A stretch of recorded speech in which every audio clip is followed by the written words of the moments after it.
everybody, welcome back to my channel, or welcome if you're new. I realize it's been a while since I have uploaded a video. I had so many plans for videos and it just didn't happen.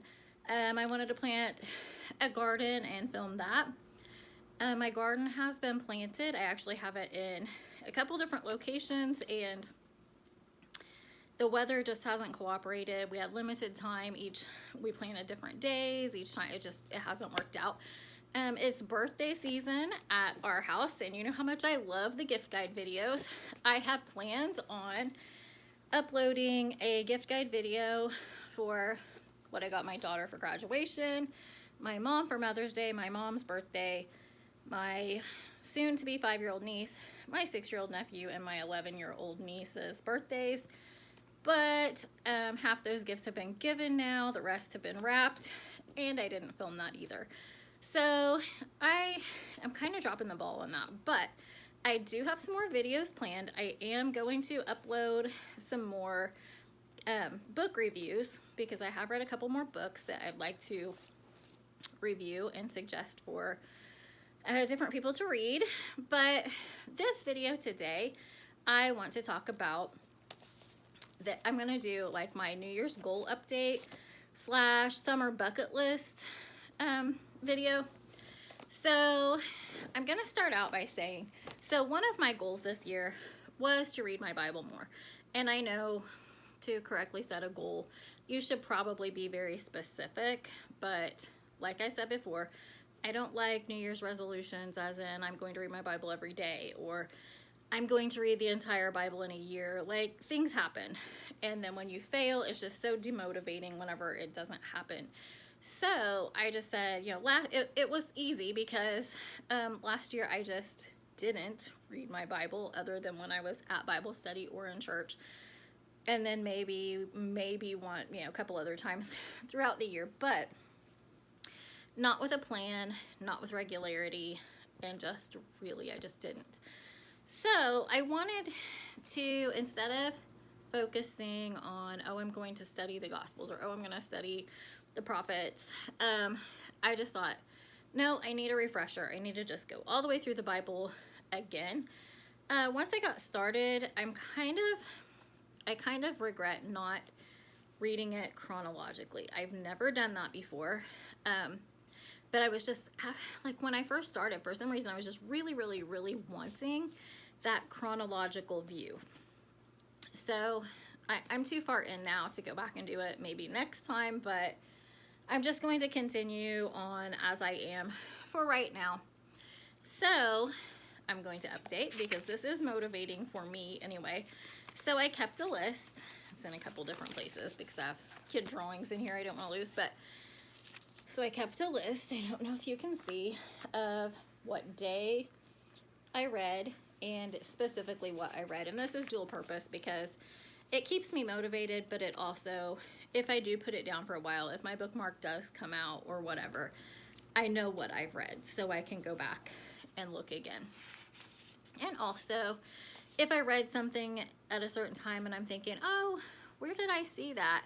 If I know around when I read it, then I can go back and look here and see where I was reading at that time. So I figured it up just to keep me motivated. I read 15 days in January. I read 10 days in February, only 3 in March. So it was good that I have this list because then I could see, oh, I really needed to pick it up some more. So only 3 in March, then I read 9 in April, 9 in May, and then I've read today. So here's the new page that I've started on. So that just kind of keeps me motivated to be able to see improvement and that I've done better and that I am staying on track and I am reading regularly. So I definitely have not dropped the ball on that goal yet. So let's hope that I stay that way. The other thing that I said that I wanted to do this year was to be more purposeful in like using the things that we have instead of going out and spending money on new experiences or more things. I decided to just kind of take inventory of what we do have that we aren't using. And over the winter, we focused on board games So we were having family game nights every week or so. And we even did a family game night at church this year where everybody brought different board games that they like to play, and people just, you know, would form a group and play a game for a while, and then, you know, after that game was over, they might go join another group or start a different game or whatever. It was just a really nice, fun time. So that was just using stuff that we all had, and no money had to be spent on that. We had good fellowship, good fun. It was wonderful. And, you know, we have these resources right in our house, and why are we not using them? You know, we spend this money buying these gifts for, you know, our family, and we might play them once. So we just wanted to be more purposeful and use the things that we had. And I think we did a good job. I did make a list that's not in the notebook that I'm using now of all of our board games so I could keep track. There is actually, I did find this out, there's actually an app for that where you can list all your board games and you can keep track of how many times you play them. Who would have thought? But anyway, I guess someone else is like me. But I'm old school. I have it in paper in a notebook. So anyway, we did that. I still have a bunch of craft supplies that I need to use. But I have finished 2 crochet blankets that I had started. One of them I started my nephew just turned 6, so about 6 years ago, I started his baby blanket, didn't finish it, but he does still want it, so I did finish that, and then I finished one for my great niece. So 2 crochet projects I finished and got out of my closet. I still need to go through a lot of, like I said before, a lot of craft supplies, a lot of sewing stuff. I went through my books, I did a big clean out, reorganized, made a stack of the books I haven't read. So I'm slowly working through that before I buy more. I will say my mom's not helping that though, because she keeps dropping books off at my house and my stack is growing. So there is that. That is one thing. So, you know, I've had these books. Well, my books were just scattered all these different places, you know, my desk, my nightstand, different bookcases, and now they're all organized. So now I know what I have that I have not read, and so I can focus on that, because I am a rereader and I will read books that I've had before, which is fine. That's what, you know, that's what this is all about, is using what we have. But I do want to at least read everything once. So, and if I mean, I might pass them on, I might donate them, I might sell them, just depends what it is and, you know, what I want to do with it after I've read it. So there's that. But lately, so as I said, we've been trying to clean out and go through things. And so at the beginning of every summer, I don't know if this happens to all teachers or people who, you know, work in the school system. By the time summer rolls around, like, I am hanging on by a thread. And I always have things missing in my house, because everything, I'm like, we just barely have time to, you know, live here and mess everything up and then, you know, go about our busy days. And then, so by the time school is out, I'm usually missing several crucial items. And so I start by deep cleaning until I find those crucial items. I have found 2 of the 3 that I was missing.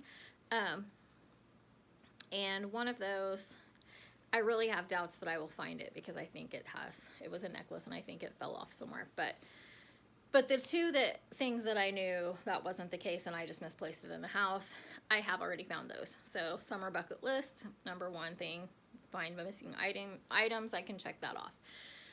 So anyway, but during this clean out, I have realized that, you know, my wrapping paper buying problem was bigger than I thought. My husband is correct on that. He would love to hear me say that.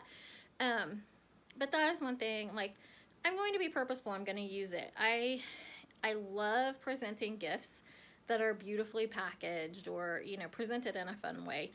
And so many times we're in such a hurry and we're so busy and we don't take the time to, you know, dig out the right wrapping paper and wrap it. Instead, we stop at Dollar General and buy a gift bag on the way. And so instead of doing that, it's so wasteful when I have all of this wrapping paper. So at Christmas time, I will donate a bunch because I have way too much Christmas paper. it would take years and years before I would use it all. So I will donate some of that. My daughter is part of a group that does do, they buy, like the community takes, it's kind of an angel tree program where the community, you know, there's people sign their children up to receive gifts at Christmas, and the community will take a name, and, you know, families will take a name and buy for that child. So then this group will get together and people drop off the gifts and they wrap them. So I will donate a bunch of wrapping paper to that. I usually let my friends have their pick if I have wrapping paper that I'm not going to use anymore. So Christmas paper are fine, but I have all this other wrapping paper. There is no need for me. So I have made a pact with myself. I am not going to go to Dollar General and buy another gift bag.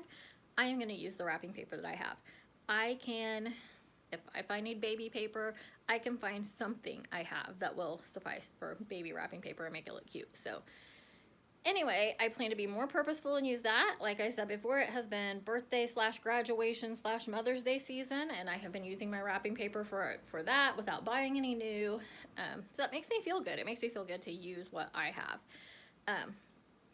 We have kitchen things in our kitchen. I have like character cake pans that were my grandma's, and I think, you know, I wanted them. It was sentimental. These were what our cakes looked like. I always thought I would make them, and I have used some, but not very many. So this year for my daughter's birthday, I plan to make her a cake with one of those cake pans just for the fun of it. I mean, she's going to be 24, but I think she'll like it anyway. So I just want to be more purposeful like that. And so far, I feel like I've done a good job.